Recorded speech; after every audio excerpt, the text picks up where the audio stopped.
Bismillahirrahmanirrahim. Nasihat menasihati. Nasihat menasihati. Ini perintah agama.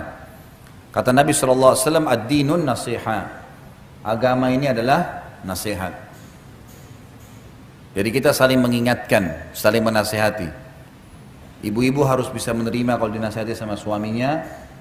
Bapak-bapak juga harus bisa menerima kalau diberikan nasihat oleh istrinya, gitu kan?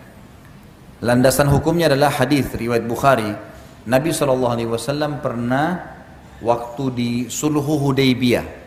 Tahu Hudaybiyah ya? Hudaybiyah itu sekitar 80 km dari Mekah.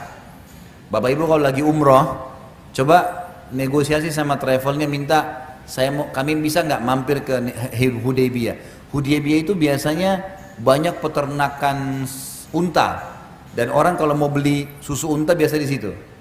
Hudaybiyah. Jadi biasa kalau mau ke Madinah dari Mekah, kalau Mekah dulu baru ke Madinah, itu biasanya bisa lewat Hudaybiyah, gitu kan? Yang jelas di Hudaybiyah ini pernah ada kejadian di zaman Nabi SAW. Beliau keluar sama 1.400 orang sahabat mau umroh, tapi oleh orang Quraisy ditahan di Hudaybiyah, nggak boleh keluar, nggak boleh masuk Mekah. Sahabat-sahabat waktu itu geram. Mereka kebetulan pakai ihram tapi bawa pedang. Lalu mereka mengatakannya, Rasulullah kita lawan saja nih. Nabi SAW mengatakan tidak boleh, tidak ada perintah Allah. Kalau Allah perintahin jihad kita lawan, kalau enggak boleh. Malah turun wahyu, Allah menyuruh kita pulang ke Madinah. Udah mengalah, tapi dijanjikan kita akan menguasai Mekah nanti. Nabi SAW waktu menerima wahyu harus pulang ke Madinah dan sepakat buat sulhu Hudaybiyah, kesepakatan Hudaybiyah. Kesannya poin-poinnya kayak menyudutkan umat Islam. Tapi itu sebenarnya ada maslahat-maslahat yang Allah lebih tahu. Karena Allah bilang terima dan pulanglah ke Madinah, gitu kan? Nabi SAW sempat bilang, ayo kita pulang ke Madinah, perintah Allah. Sahabat-sahabat waktu itu masih pada duduk sambil pegang pedang, berharap ada perintah lain, perang aja, 1.400 serang Mekah sekalian.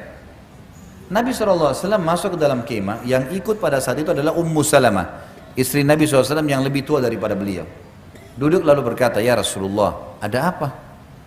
Kata Nabi SAW, dan ini juga ibu-ibu boleh, kalau suaminya lagi bingung, lagi kelihatan sedih, datang nanya, ada apa?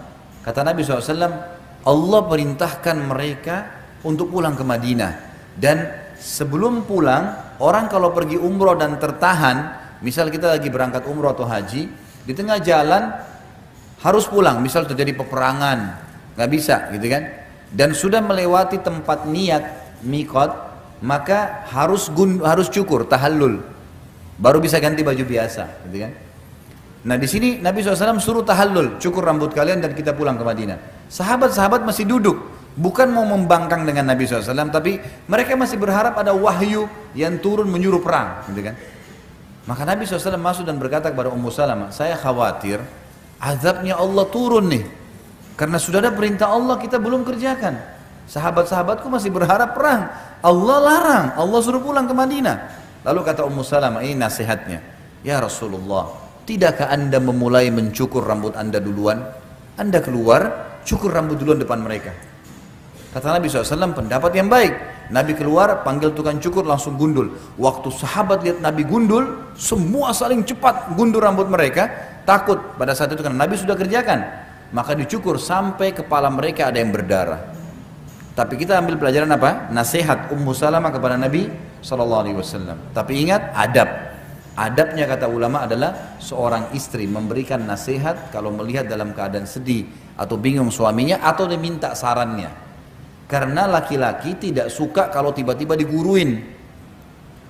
Misal dia mau pakai baju tertentu, saya siapin baju saya warna biru. Oh menurut saya pakai merah aja, dia maunya biru, sudah siapin biru. Kecuali dia minta saran, menurut kau saya pakai biru atau merah ya, baru kita berikan saran. Kalau enggak, karena memang karakternya begitu. Harusnya kita mengikuti alur karakter, gitu kan? Sama halnya juga istri, nasihatin. Nabi SAW seringkali menasihatin Aisyah, menasihatin ya istri-istri yang lain supaya mereka bisa menerima, dan ini penting sekali. Nasihat menasihatin adalah perintah agama. Ingat, menasihatin di sini poinnya adalah pada hal-hal yang berbau agama. Semua penasihat agama tertuju pada agama, bukan duniawi. Dalam arti kata panduannya adalah agama.